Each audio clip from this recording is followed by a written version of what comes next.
நடிகனுக்கும் தலைவனுக்கும் வித்தியாசம் தருதல கூட்டமே. நடிக்கும் போது வராத ஜோசப்பு, அரசியல் வரும்போது ஜோசப்பு.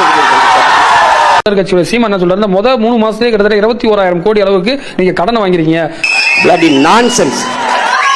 அப்ப நீங்க ஒரு தூய்மையான ஆட்சி நடத்துறேன்னு சொல்றீங்க. இவ்வளவு கடன் 3 மாசத்துலயே வாங்கினா இன்னும் இந்த ஒரு ஆண்டுக்கு 1,22,000 கோடி வாங்க பினான்ஸ் மினிஸ்டர், பினான்ஸ் செக்ரட்டரியோட பிரஸ் மீட்ல சொல்லிருக்காரு. இதை நீங்க எப்படி எதிர்கொள்ள போறீங்க?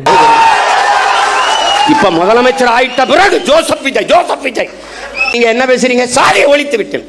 உங்களை ஒழிக்காம எப்படி சாதி மதத்தை ஒழிக்க? இல்ல, கடன் வாங்குறது தப்பு இல்ல, திரள் நிதி தான் வாங்கக்கூடாது. திரள் நிதி திருடர்கள் இப்ப சொல்ற ஐயோக்கிய பெயரு பிளாக் டிக்கெட் காரன்.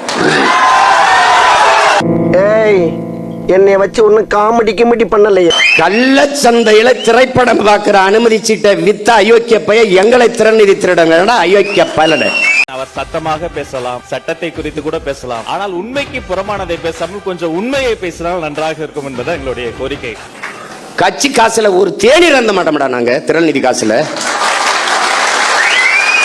இதெல்லாம் நம்புற மாதிரி அங்க இருக்குது.